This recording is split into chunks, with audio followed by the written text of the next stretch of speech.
1,00,000 salary পায় এমন এক কর্মজীবী মহিলার গল্প বলবো, যে গল্পটা শুনে আপনাদের কাছে কেমন লাগে জানি না। তো গল্পটা আমার কাছে খুব খারাপ লাগছে, সেজন্য আপনাদের সাথে শেয়ার করা। তো মেয়েটা 1,00,000 স্যালারি পেয়ে তার এক সহকর্মী কলিগের সাথে পরকীয় সম্পর্কে জড়ায়। সেই কলিগের বেতন ছিল 1,00,000 টাকা। তো মেয়েটার হাজবেন্ড আসলে চাকরি করতো, কিন্তু এতটা স্যালারি পাইতো না। সেজন্য মেয়েটা তার হাজবেন্ডকে অত সম্মান বা রেসপেক্ট করতো না। সেক্ষেত্রে তাদের মধ্যে একটা ভুল বোঝাবুঝি তৈরি হয় এবং মেয়েটা বেশি টাকা ইনকাম করে, সেজন্য নিজেকে খুব গর্ববোধ মনে করতো। স্বামীকে অবহেলা, অযত্ন করতো। তাদের সে সময় একটা ৩ বছরের সন্তান ছিল। তারপরে পরিপ্রেক্ষিতে তাদের পরকীয় সম্পর্ক জানাজানি হয়ে যায়। তখন মেয়েটা ছেলেটার উপর দোষারোপ করে তার সংসারটা নষ্ট করে মেয়েটা ছেলেটাকে ডিভোর্স দিয়ে দেয়। এবং সেক্ষেত্রে যেই ছেলেটার জন্য ডিভোর্স দিয়ে দেয়, সেই ছেলেটাও কিন্তু মেয়েটাকে বিয়ে করেনি এবং ছেলেটা কিন্তু দেশের বাইরে চলে যায়। তো তারপরে প্রেক্ষিতে মেয়েটা তার বাবার বাড়ি চলে যায়। বাবার বাড়িতে সে থাকতে শুরু করে। তো বাবার বাড়িতে যখন থাকে তখন মেয়েটার স্যালারি ছিল 1,00,000 টাকা। সবকিছু স্বাভাবিক ছিল। ভাই-বোন, বাবা-মার সাথে ভালোই ছিল। একটা পর্যায়ে ২ বছর যাওয়ার পরে যখন সে নিজেকে একাকিত্ব বোধ করে, মনে করে, তখন সে নিজের বিয়ের কথা চিন্তা করে। চিন্তা করে যখন বিয়ের জন্য পাত্র খোঁজা শুরু করলো, তখন কিন্তু ভালো ধরনের কোনো পাত্র তার জন্য আসে না। থার্ড ক্লাস ফ্যামিলি বা ক্লাসলেস ফ্যামিলিগুলো তার জন্য আসে। কারণ যেহেতু ৩ বছরের বাচ্চা আছে, সেক্ষেত্রে ভালো কোনো ফ্যামিলির ছেলে তাকে বিয়ে করার জন্য আসবে না। তো এরপরে প্রেক্ষিতে করোনার সময় মেয়েটার চাকরি চলে যায়। চাকরি চলে যাওয়ার পরে মেয়েটা খুবই খারাপ অবস্থায় পড়ে যায়। বাবা-মা থেকে শুরু করে ভাই-বোনেরা বলতেছে, "তুমি এখন চলে যাও, তোমার রাস্তা তুমি দেখো, অনেকদিন যাবত দেখি।" তো মেয়েটা কিন্তু আসলে অপারগ হয়ে আ তার প্রাক্তন স্বামীর কাছে চলে যায় এবং সেই প্রাক্তন স্বামীটা কিন্তু অ ডিভোর্স হওয়ার পরে ৩ মাস পরে কিন্তু অবিবাহিত একটা মেয়েকে বিয়ে করে সুখী হয়ে যায়। যখন প্রাক্তন স্বামীর অফিসে মেয়েটা আসে, আগের স্ত্রীটা আসে।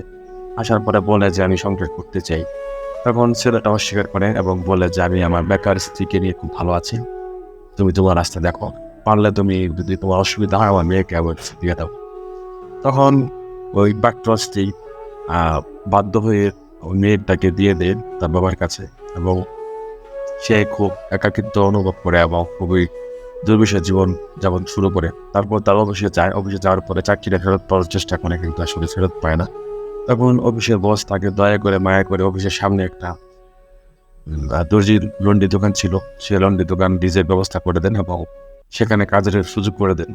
এবং মেয়েটা কিন্তু এখন সেই লন্ড্রির দোকানে কাজ করছে। কাজ করে কিন্তু নিজের জীবনটাকে অতিবাহিত করতেছে। যে অধিক সুখের আশায় কিন্তু নিজের সংসার হারালো, যার জন্য পরক্রিয়া করলো, সেও কিন্তু চলে গেল। কিন্তু নিজের এত টাকা উপার্জন দেখিয়ে নিজের স্বামীকে অবমূল্যায়ন করছে, অবমূল্যায়ন করে ডিভোর্স দিয়ে চলে আসছে। সে কিন্তু সুখী হয় নাই। হুম। আসলে সুখ-দুঃখের মালিক কিন্তু একমাত্র আল্লাহ। আপনি ইচ্ছা করলে সুখী হতে পারবেন না, ইচ্ছা করলে দুঃখ আসবে না। সেজন্য অধিক সুখের আশায় লোভে পড়ে কখনো সোনার সংসার আপনি নষ্ট করে ঠিক না। সেটা আপনার জীবনে কখনোই ভালো কিছু ঘটবে না। তো এই গল্পটা বলার উদ্দেশ্য হচ্ছে এরকম, যারা কর্মজীবী মহিলা আছেন, যারা শ্রমজীবী মহিলা আছেন, তাদের প্রতি রেসপেক্টিভলি বলছি। আপনি আপনার স্বামীর থেকে বেতন বেশি হতে পারে, স্যালারি বেশি হতে পারে, কোনো সমস্যা নেই। সেজন্য আপনার স্বামীকে অযত্ন অবহেলা করবেন, কটু কথা বলবেন, সংসার ছেড়ে দিবেন, সেটা কখনো করবেন না। কারণ একটা মেয়ের জন্য তার স্বামীর সংসারটাই হচ্ছে সবচেয়ে নিরাপদ এবং উত্তম জায়গা। আপনার স্বামীর সংসারে থাকলে আপনাকে সবাই ভালোবাসবে, বাবা-মা থেকে শুরু করে বা পারিবারিক, সামাজিকভাবে আপনি মূল্যবান হবেন। যখন একটা স্বামীর থেকে দূরে চলে যাবেন, তখন কিন্তু সামাজিক যে মূল্য, সেই মূল্যটা বা যত্নটা সেটা কিন্তু আপনি পাবেন না। সেটা এখন বুঝবেন না, যখন এরকম পরিস্থিতিতে পড়বেন তখন বুঝতে পারবেন। সেজন্য দাঁত থাকবেই, তাদের মর্যাদা করতে হয়। স্বামী যাদের আছেন, স্বামীকে মূল্যায়ন করতে শিখুন, ভালোবাসুন, সংসারটাকে মহব্বত করুন, ভালোবাসুন। টাকা দিয়ে কখনো সুখ আনা যায় না এবং টাকা ছাড়াও সুখ। সেজন্য এমন টাকা উপার্জন করতে যাবেন না, যে টাকা উপার্জন করতে যেয়ে নিজের মধ্যে গর্ব চলে আসে, নিজের মধ্যে অহংকার চলে আসে, যে অহংকারে সোনার সংখ্যাগুলো ধ্বংস। যাই হোক, ভিডিওটা যদি ভালো লেগে থাকে অবশ্যই শেয়ার করবেন। আর আমি নারীর বিপক্ষে না, নারীর পক্ষে নিয়ে বলছি। যারা আমার ভিডিওগুলো দেখেন, তারা অবশ্যই ভিডিওগুলো শেয়ার করবেন এবং সুন্দর ভালো থাকবেন। আল্লাহ হাফেজ।